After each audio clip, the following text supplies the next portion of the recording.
Il y a un abus de langage fréquent dans l'Église aujourd'hui qui parle de personnes qui disent « j'ai une alliance avec le Seigneur ». Bon, en fait c'est non. Le Seigneur a une alliance avec nous. Il nous a aimés le premier et nous avons répondu à son appel. En termes d'esprit, il y a une hiérarchisation. C'est l'esprit élevé qui fait une alliance avec l'esprit d'en bas. Même si l'esprit d'en bas peut se prévaloir de cette alliance, vous dites j'ai une alliance avec Dieu, en vérité, c'est Dieu qui a une alliance avec nous. Et toute alliance a trois marques. Toute alliance a trois marques. D'accord? La première marque, c'est la parole de l'alliance, ou ce qu'on appelle la promesse. La deuxième marque, c'est le symbole de l'alliance, c'est-à-dire quelque chose de visible, qui est là sur lequel on peut vérifier qu'il y a eu cette alliance. Et troisième, c'est le signe de l'alliance, le sang qui a été versé, ou bien, ça peut être le sang d'animaux, ou bien ça peut être, quoi qu'il en soit, qui est versé. Donc voici les trois choses qui font une alliance.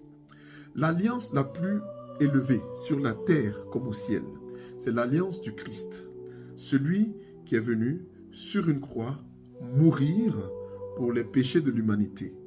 Voilà l'alliance que Dieu établit, et c'est une alliance nouvelle, mais c'est une alliance éternelle, c'est-à-dire ça reste perpétuellement nouveau. Nouvelle éternelle veut dire chaque jour c'est nouveau. Donc cette alliance nouvelle et éternelle, c'est Christ, c'est Dieu le Père qui l'établit à travers Christ avec nous. Nous sommes donc le peuple de l'alliance. Mais cette alliance se fait avec, première chose, notre baptême. Lorsque nous sommes baptisés dans la mort du Christ. C'est en cela qu'il y avait le sang, je vous ai dit qu'il faut un signe, il y avait le sang du Christ et de l'eau. L'eau, c'est l'eau du baptême. Nous sommes baptisés donc dans cette alliance. D'accord? La promesse, c'est que tout est accompli.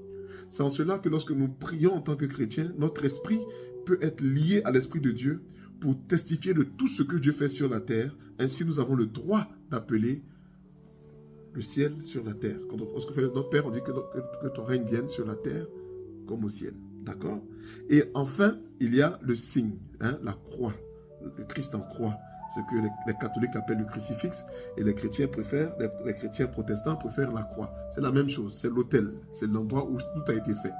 Donc, chaque fois que les catholiques font un signe de croix, chaque fois qu'un protestant invoque le Christ ou le sang du Christ, nous sommes en plein dans le renouvellement d'une alliance. Alors, rappelez-vous, lorsque vous étiez baptisés, trois choses ont été dites sur vous.